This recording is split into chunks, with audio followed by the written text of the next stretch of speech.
Hello and welcome to my unboxing and first look at Erebus and Kor Phaeron for the Wordbearers Legion, for Legiones Astartes, for Warhammer, the Horus Heresy from Forge World. They're in this package right here. I'm very excited because I wanted to pick them up for quite some time, but the price has always put me off. I'm not going to skirt the issue here. These two miniatures will cost you £69.50. It's the second most expensive, Wordbearers specific unit that you can get after the Primarch Lorgar. And another thing that put me off is they're pretty old models. They've been around for quite some time. My expectations are not very high for the instructions as well. I just hope they're a nice cast because they have been out of stock for a little while. So hoping when I'm recording this in August that the cast will be one of the new casts and it will be of a decent quality. So let's unwrap this. Of course there are a couple of other Wordbearers items in here. Because this is actually the end of my Wordbearers journey. This is probably one of the first videos in the series, but after this I will have collected everything I wanted to collect for Wordbearers, with the exception of a couple of non-Wordbearer specific units like tanks and things like that. So the first thing that's greeting us is two generic white Forge World boxes. We've got the Wordbearers Legion Ashen Circle, and we've also got the Wordbearers Legion Ashen Circle. I got 2 packs because I was on the fence about this, whether 5 was enough, and then I looked that you could pose them and all those things, and I thought, yeah, 10 is great because I can either run them as 2 units of 5 or 1 blob of 10. And they're pretty good rules wise as well. So got the 10 of those. Then we've got the Wordbearers Contemptor Dreadnought. Again, on the fence about this one because it's not a particularly standout Contemptor Dreadnought. Looks Legion specific Contemptor Dreadnought, such as say like the Dark Angels or the Blood Angels Incendius or even the Imperial Fist one or Raven Guard. But I just thought it would be nice to get a Wordbearers specific Contemptor now that the plastic one is out, seeing as this seems to be the theme for me to pick up these Contemptors for the different legions. And then of course the final item in here is of course Erebus and Kor Phaeron in this box set. Now if you think about it, £70, let's just call it £70, it's a fair amount of money. But when you look at it from the view of £35 each, which is kind of what the Praetors and things are going for in resin, and definitely some of the characters like Marduk Cedrus, it's not too bad. So yeah, if you view it as £35 each, not too bad. Obviously the issue is you can't get them separately, so you're going to have to be forking out that £70 for the pair of them. You do get a scenic base which pulls them together. I'm not quite sure on the scenic base. It looks like a big blob of resin to me, which again looks odd on the base that we've got. So let's unwrap this. You get it in the character series box. If you've never had a character from Horus Heresy before, then this is the box that you'll get it in. It's just this black box. It says High Chaplain Erebus and Kor Phaeron on the back. Yeah.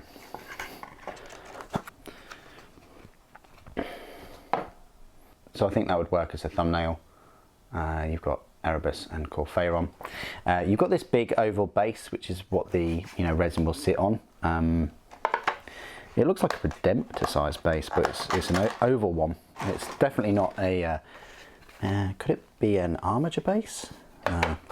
Well, anyway, so instruction guides then. That's it. That is the instruction guide right there. It just shows you large claws, medium claws, and small claws.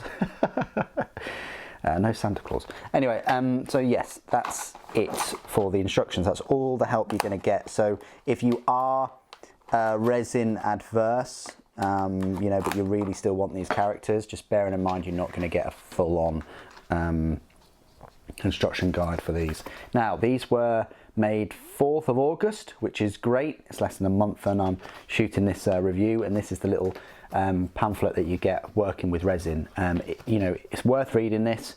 You know, all the tools that you'll need, the preparation, checking, cleaning, casting gates, mold lines, shims, warped parts, repositioning, assembly. It does say, you know,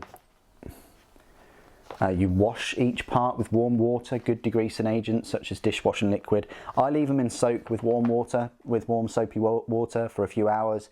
Then I rinse them and give them a brush with an old toothbrush. That's how I always treat all of the resin miniatures, and I've never had any issues. So let's have a look at these odd bases. Now, it's one of these kits where you kind of can hide the bases in it. What I mean by that is, obviously Kor Phaeron I think goes on this one, which would just slot on there, and then that would go in there somewhere. Now, I thought that this was just going to be a lump of resin and not much detail and things, but actually looking at it now, it's pretty cool. It's cooler than I expected it to be. There's all kinds of scenery and skulls, and yeah, there's a load of things going on here. Which is quite nice. And yeah, what I meant by the bases is you put that one in, and then you put this one in here, I think, with Erebus's part that goes onto his base. He's always got a tiny 25mm base, really quite strange. But yeah, and then that becomes part of the one base, and then if you wanted to use them individually, you can just take them off. So it's a display purposes kind of thing. In the Liber Hereticus book, they don't come as a pair, they come as individual sort of warlords.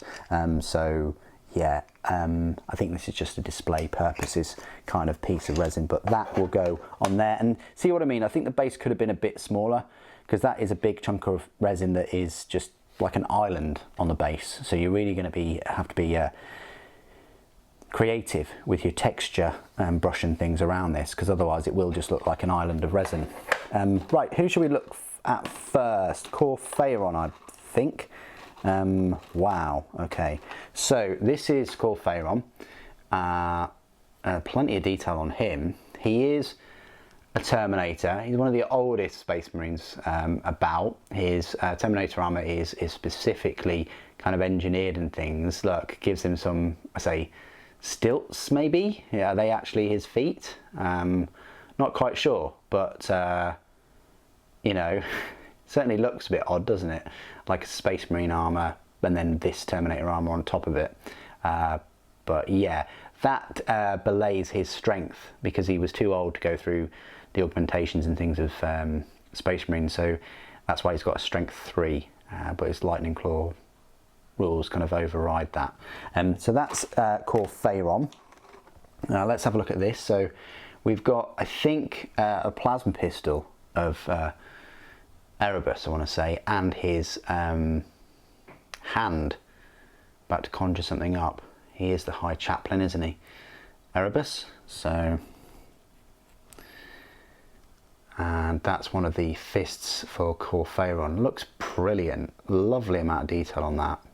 That's surpassed my expectations, the amount of detail on there. And look, you can even see his hand encased in that, so it's not even a, you know, it's completely open to the elements, I'd say.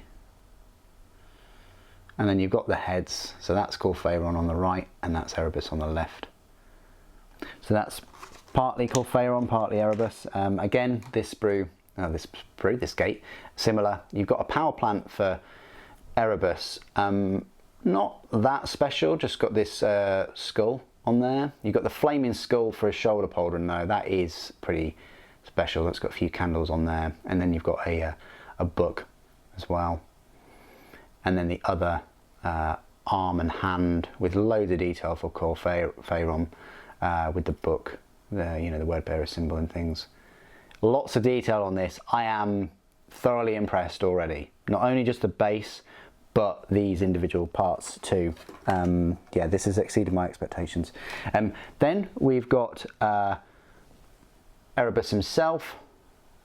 Loads of detail there. I don't know if you can see that, guys, but that is just a huge amount of detail. Hoping the camera can pick that up. There is just so much detail on that armor. Wow. Very impressed by this. And again, if you don't want to use them in Horus Heresy, you can use them as like a Dark Apostle or whatever. So there is that, or just a regular Diabolist or Chaplain or whoever. Then you've got this sprue, which I'm thinking this was part of it. You've got him holding his staff, Rod of Office, and then you've got this arm with a load of, you know, parchment things coming off it. That is, you know, quite fragile. And then you've got the top of his staff, I think, or his stave. A load of detail on there, fair amount of cleaning up that we'll need to do on it, but flaming skull. Looks fantastic, very grimdark, I like that.